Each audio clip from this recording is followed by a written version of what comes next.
wonder if this sounds any better. Got the mic mod for the GoPro, the little add-on. Everybody says that this is the way to go, and then go with a cheap mic, which is what I did. It's like a $40 mic rather than a $400 one that we were using. And the mic attachment for the GoPro, so hopefully this works. As you can tell, the bike is a hell of a lot louder. Hopefully that's not distorting in the video. I did put an extra dead cat over the phone with this $40 mic. We're on the standard setting of the GoPro. There's a standard, and then there's like a plus mode, a couple of plus modes that add like 20 dB or whatever. They step it up. Certainly something you don't want to do in this instance. If you don't want distorted audio for a motorcycle vlog, I'm finding out. And, I'm really kind of over it, just trying to figure out what combination works. It's pretty irritating. Hopefully this works. I gotta find a way to mount the add-on. Right now I'm using 3M tape and it's not wanting to stick very well. It's kind of a chilly day.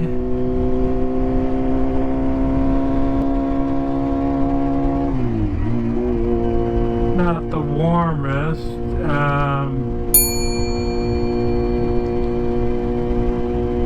So that guy about broke his neck looking at my I don't know if you'll see that on the video, but he just almost broke his neck. I'm sure this exhaust is really loud anyway off the bike. I wish I could experience it as a bystander, you know. But yeah, I'm hoping this audio is turning out okay, so I could just talk about the stuff I want to talk about real quick, which is, we did the full exhaust, which was a Chinese SC clone. I'm calling it a clone because they basically just copied SC's homework and totally made a copy of their exhaust. And well, while that's not good for SC project, it was certainly good for me in my pocketbook. It saved me a good $1,000 on the system, so I'm happy about that. The fit and finish seems okay. It's a bit loud for me. I'm getting used to it, but it's a bit loud, and I'm sure it's very, very, very not legal. With that said, though, I'm pretty happy with it. I really like the barky downshifts. Like, check this out.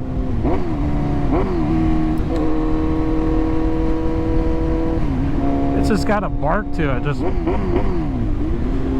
it's pretty nice. It never had that before.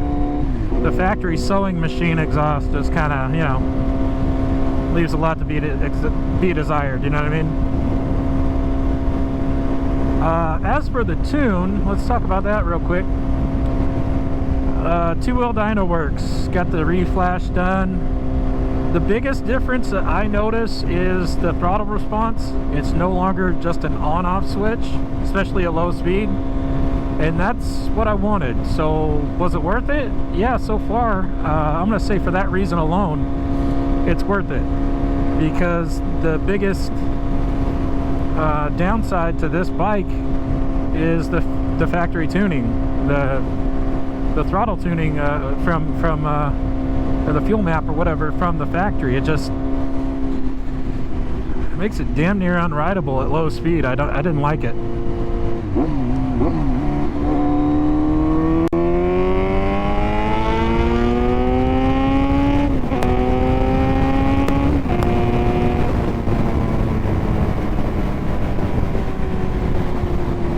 So yeah, she gets up and goes.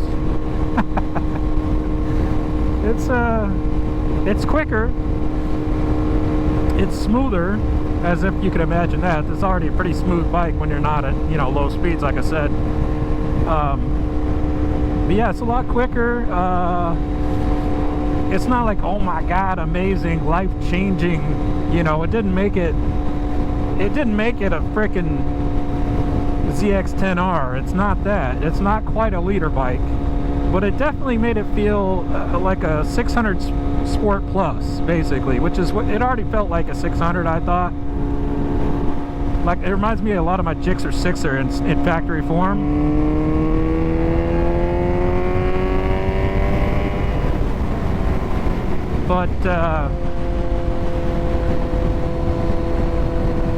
But now it's definitely more. There's more to it there. It's not bad. I like it. I'm a fan. I haven't really, you know, really pushed it. And in fact, this is like the third ride I've taken on this thing since getting it all put back together. I probably should have done some first impressions, but I mean, this is pretty close to first impressions. But yeah, that's what I noticed so far. It's quicker, it's got more power, you can feel it, but it's not like oh my god, you know, this is just a totally different animal. It's not really. It's just smoother and it's got a little bit more punch, you know. Though I haven't really redlined it either. I haven't really, you know, taken it all the way to... Apparently you got increased redline too and all that, but by like 500 RPM or something. But I'm not out here like crazy squidding it anyway, man. And like, I'm a bit rusty, if I gotta be honest. It's been since 2014 since I had a bike, and back then I had a cruiser. Was my last bike. As previously discussed in my first Moto vlog. Granted, it was a big one, a 1900 Yamaha Roadliner S, but it, you know, it wasn't this breed of bike. It wasn't a sport bike at all. Not a sport naked or otherwise. It was a big, heavy cruiser.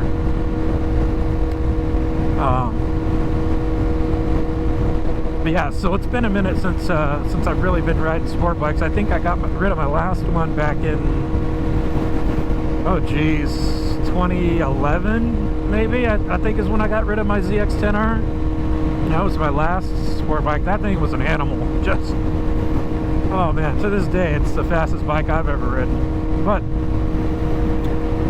I mean, this is up there. You know, this is close. It's definitely a hooligan on the street. But I'm a bit rusty, like I said. So I've only put 864.2 miles on this bike since last year. Not a lot. So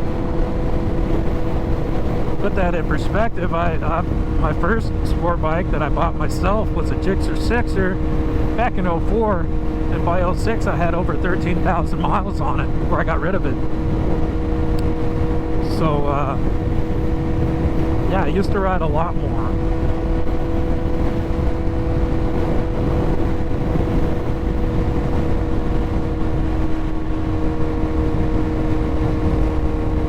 But yeah, this thing, it gets with it, man. It's loud, and it's responsive and smooth. The biggest thing is the smoothness. So if you need to smooth out your Z900, you don't want that on off switch as a throttle anymore, yeah, I definitely recommend it. It's 300 bucks, but it makes your bike more rideable, so more livable. So quite literally and figuratively, because it'll probably help you not crash. You'll be able to control your throttle a little bit more. So yeah, welcome to the nice boring straight roads around here. That's one downside to living out in farm country. You've got miles and miles of just straight road. Nothing too entertaining, no twisties really.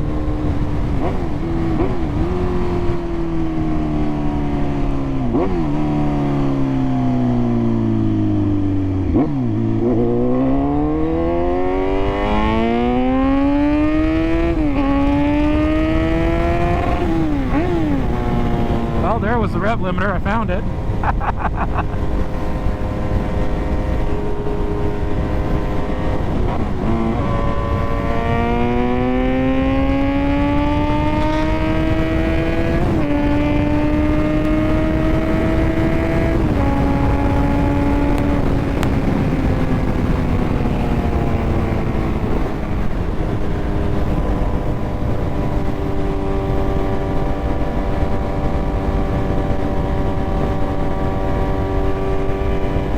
She's quick.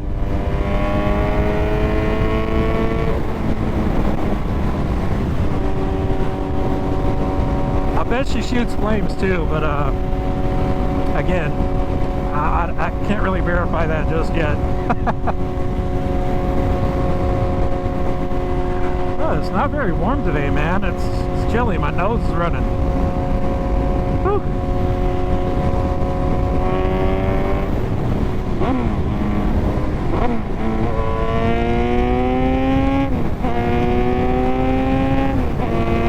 Even the cows like it. They're like, moo, what the fuck, moo.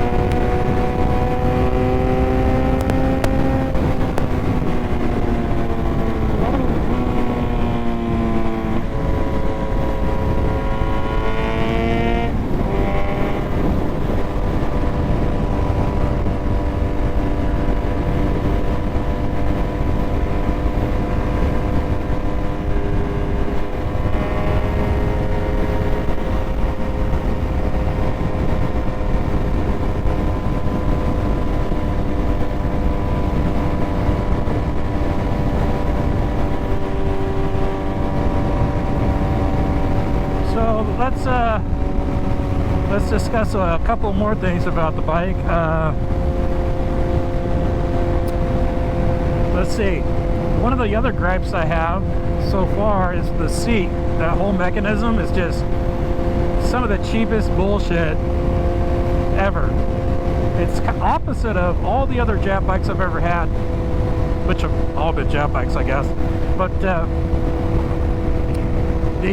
the way you take the seat off, usually you take the main seat off by twisting the key. You put the key in the little keyhole, it unlocks the main seat, then you can take the pillion seat off, or whatever you call it, passenger seat. Well, this is the opposite. You take the passenger seat off first, and then there's a little slide, little cheap piece of pot metal that locks the main seat in place. Well, just by wrestling this bike around, trying to get it parked in my garage, which is a tight space anyway, just doing that, I can actually maneuver, like, pop the seat off. And I don't even mean to, but it just kind of comes off, and I'm just like, man, I'm not impressed with the quality of that system. I think they could have done better. I think Kawasaki could have spent $5 and made it a little bit better. I'm just saying, not impressed with that. Not Kawasaki's fault, but these bar end mirrors annoy the shit out of me.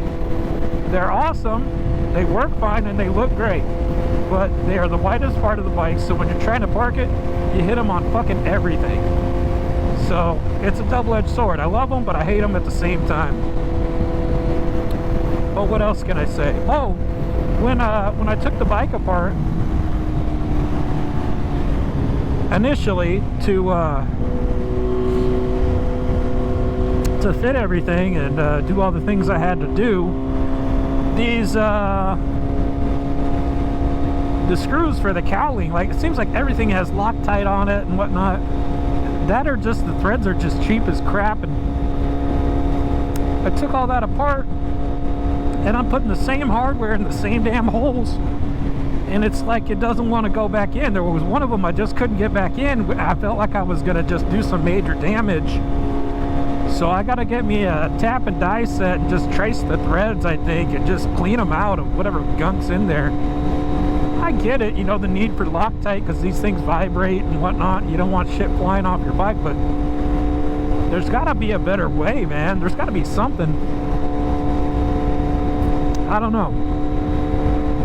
I'm just not real impressed with that. The fact that I couldn't get it all back together. I got 95% dialed in, but that one bolt I just couldn't get back. It's the one, like, right to the left of the keyhole here.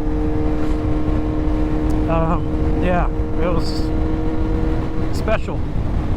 So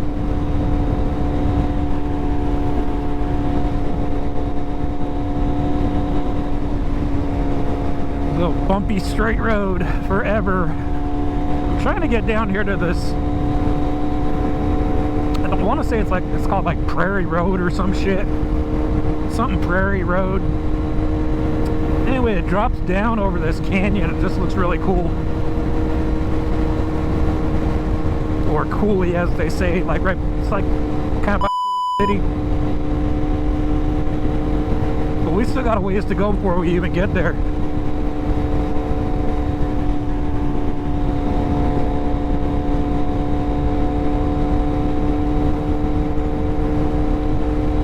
Bumpy ass road. Bump, bump, bump.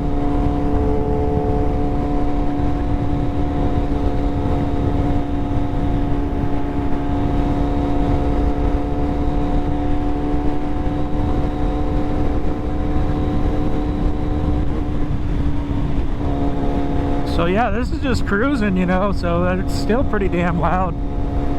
Kind of gives me a little ringing in my ears. I don't know how it's coming across on the video. Hopefully it's not just totally distorting everything, which, I mean, I wouldn't be surprised if it is. This whole experiment could be for naught. We'll see. You can probably hear in my voice how bumpy this damn road is. It's pretty annoying. Good scenery though, even though there's a lack of scenery. That's kind of what's kind of cool about this area. It's just a whole lot of nothing, and I really kind of like that. Coming from living over in Seattle area for the last 20 years, it's very refreshing. So, literally and figuratively speaking. You get tired of just sitting in traffic all the time wherever you go, you know? And I'll be honest, it's getting quite crowded over there, I think, in my opinion. Noticeably so, to where it's just like, man.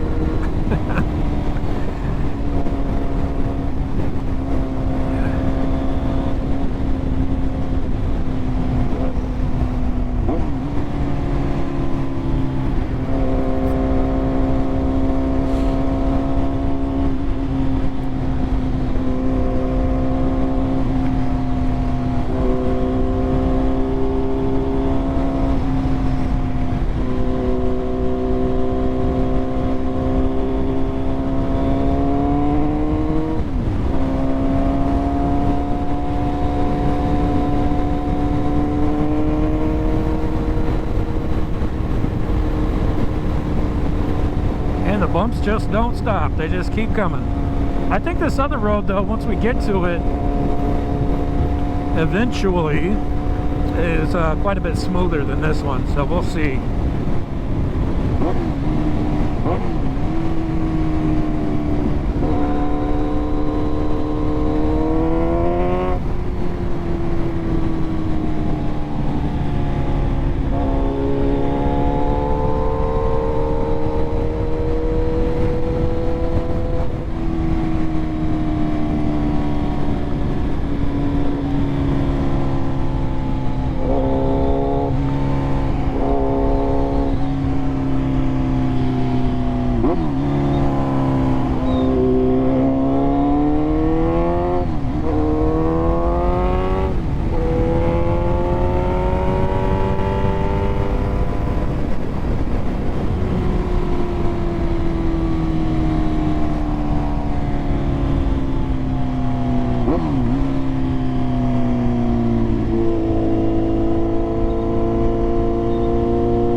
the road in question I was telling you about. A little bit more curvy, a little bit more stuff to look at, you know?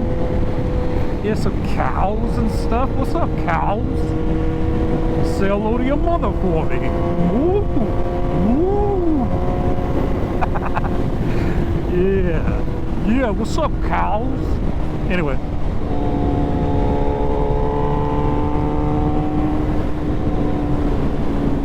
What do you like, chewing some grass and stuff, cows? Say hello to your mother for me.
piece of shit mount for 3M for my microphone add-on didn't fucking work out very well, did it?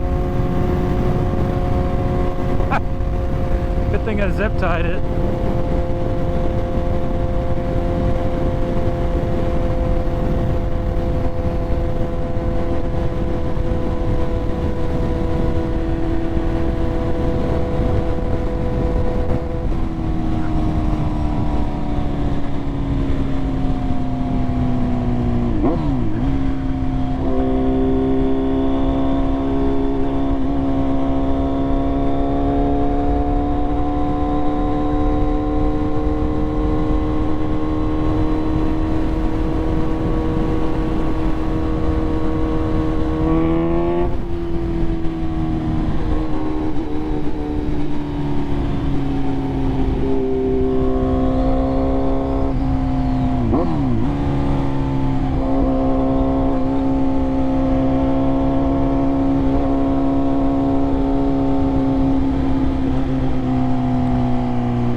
Okay, it's quick. It's quick.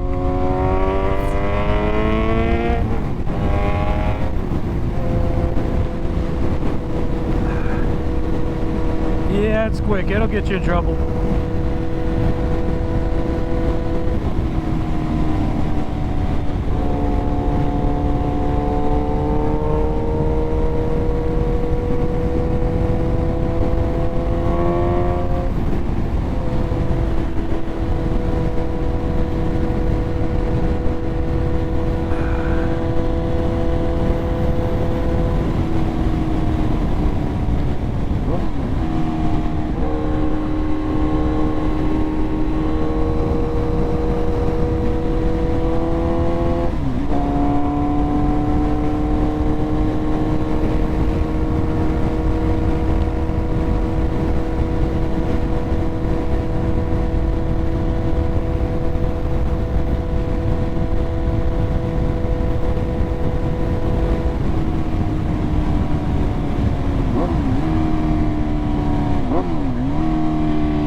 little town.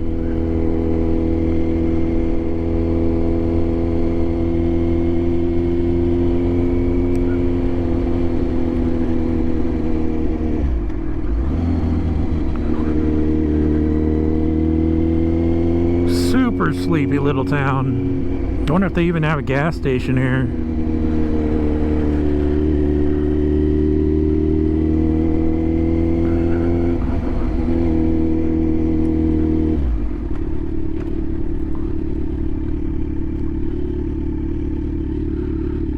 Oh yeah, one thing I noticed too is this thing does not,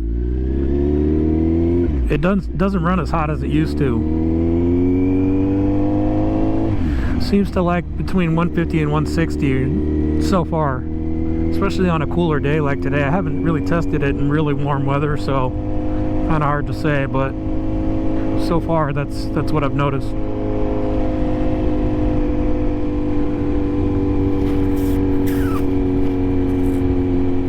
And last time I went through here, I was in the car and this crazy bitch, man, she came out from this restaurant in a golf cart of all things, just right on the street. She just floored it in reverse. I almost hit the bitch. It was like she was wanting to fucking commit suicide or something. I don't know. She had a death wish, but I almost hit her, man. I was like, you fucking crazy bitch. Anyway, yeah, true story. That's what happened here, Cooley City. See if I can find my way out of this shitty town.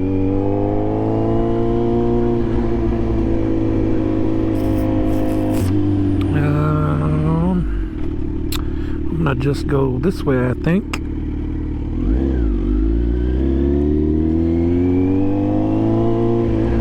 This looks like a dead end. I think I ran into this last time. See, there's a golf cart right there. That's probably that bitch's house.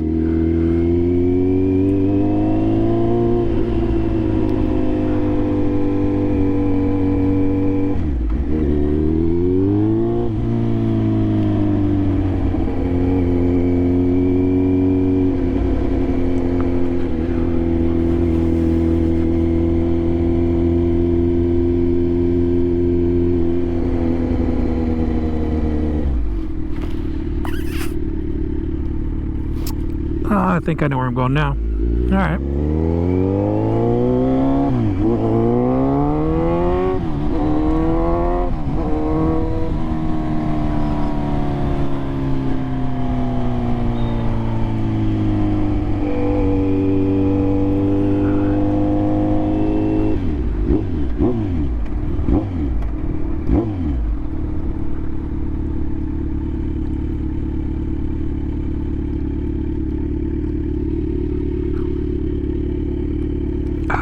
I'm gonna wait for this motorhome. We'll go back the other way through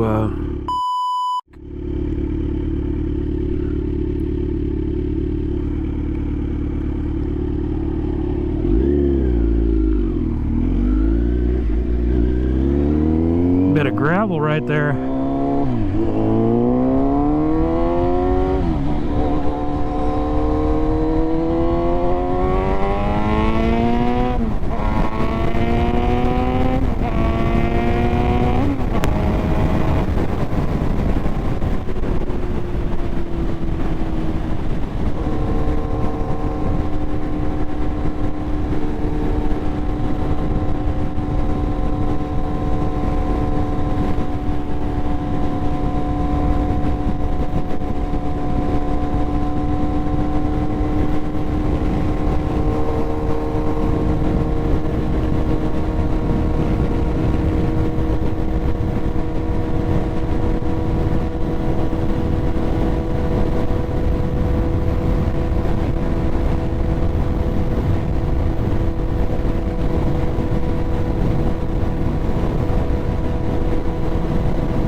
I gotta pull over for a minute. Check this shit out. See if I'm even still recording or what. My fucking ears are ringing. A little bit. Not a lot of it, but a little bit.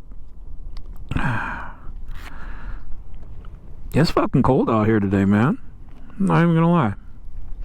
A little bit chilly. I'm about to blow my fucking nose. Hey guys, thanks for watching the video. If you like this video, you might like this one too. Check it out.